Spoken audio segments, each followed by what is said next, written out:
You found it. Your home for the best content on your favorite team, the Fighting Tigers of LSU. Do us a favor. Subscribe to the channel. Leave your comments below. Be sure to smash that like button.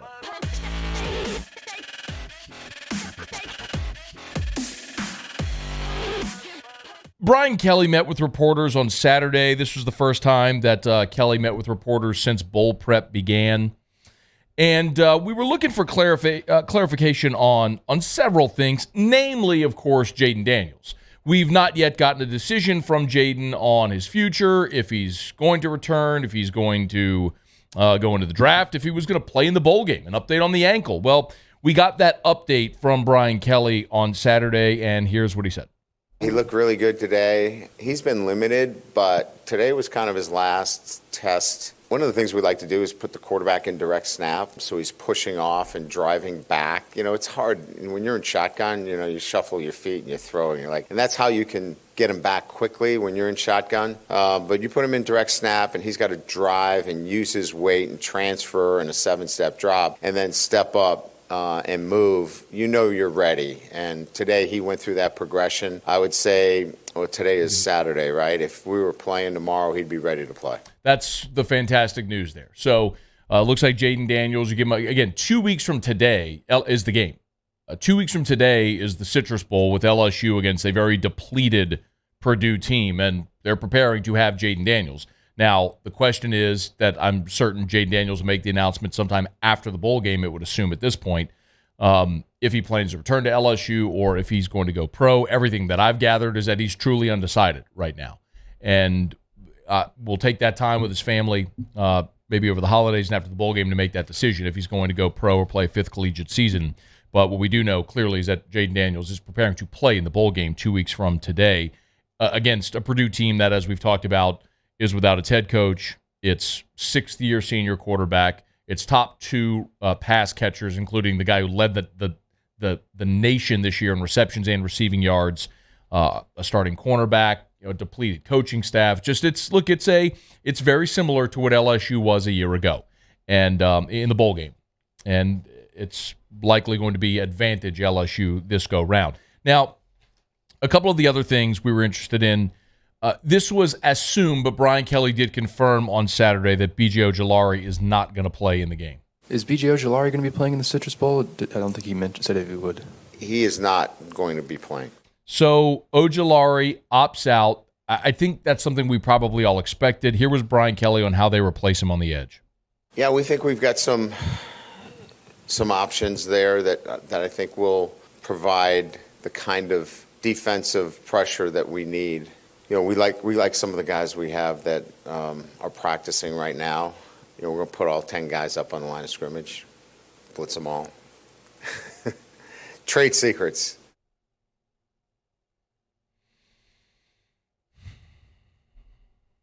I love that he jokes. I do. I just don't love his jokes. Is that a fair way to say it? I love that. Yes. I love that he jokes. I just don't love his jokes. Yes, that makes a lot of sense. Can you isolate the little laugh? Of course. Like, let me hear the little laugh. I mean, even from his first press conference, he even had to clarify that it was a joke. Let me hear it. Blitz them all.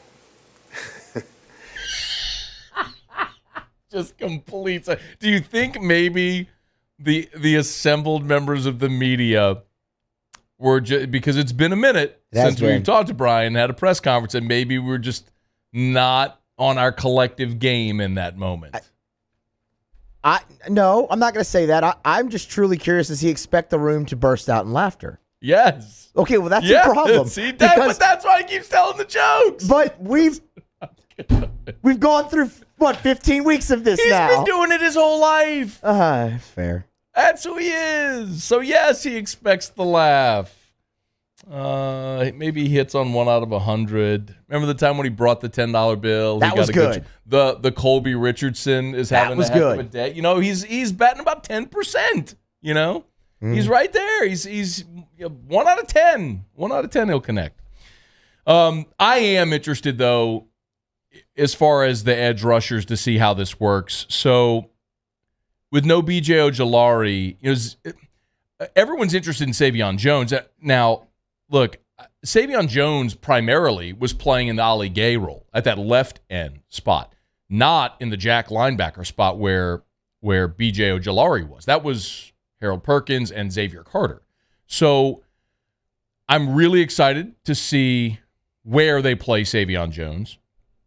If they do move him over to that jack spot, because that'll be an indicator of what they're looking at next year. I think I'll also be interested to see if Xavier Carter gets a lot of run at that spot, and then what they do with with Harold Perkins, who of course is just going to be very interesting always because of what he's shown to be here in this freshman year. So they do have options. The other option that they have, which we'll be curious to see if they take advantage of, is Quincy Wiggins. So I want to remind you, Quincy Wiggins is a freak show true freshman. And he's a guy that's played in 4 games.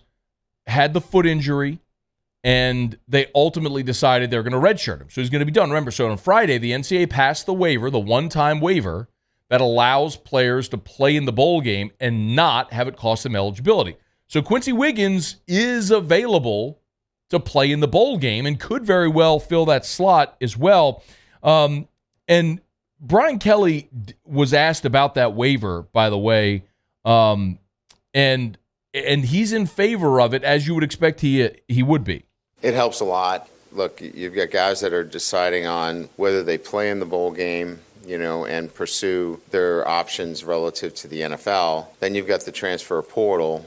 It's so difficult to get a mid-year into school prepared to play. That's not a great option. So I think that this is a great move by the NCAA, and I think it really almost is player safety because we're so depleted, from a roster standpoint, that it takes away any of the, I don't have enough players to play. I mean, you guys all remember last year, Garrett Nussmeier could have played in this game last year. So this is a smart move. It's been well received. Just for the record, when you look at participation report for LSU this year, there's only 2 players. Only 2 players that have played in 4 games, and by playing in the bowl game would have forfeited a year of eligibility, but now they maintain it. One is Derek Davis, who entered the transfer portal last week, so it doesn't matter anymore.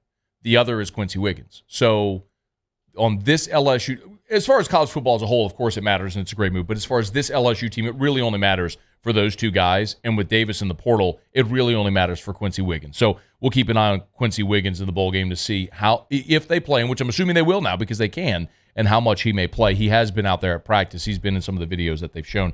The other spot as well that Brian Kelly updated was cornerback. Here was Kelly talking about who's available to play on the outside for the game. So we've got Jarek Bernard-Converse, so obviously he'll be available, and Jay Ward. So feel really good at the cornerback position, and those will be our starters. I think we feel like the depth there is certainly young, but we'll be okay there. So we feel like our 2 starting corners are going to match up very well. So no Mekhi Garner for the game.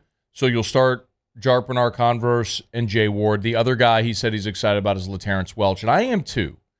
LaTerrence Welch played in 12 games this year. So he as a true freshman, played in a bunch of games, but only has I wrote it down. 3 tackles on the season. So primarily a special teams guy and in a reserve role, but that's a guy who's one of the young corners that you think they can start to rebuild that room for the future. I was bullish on a year ago when they signed him. And I know I've told the story before, but when Elias Ricks announced that he was going to Alabama, Dwight McGlothern quote tweeted Ricks and said, "We could have been great together."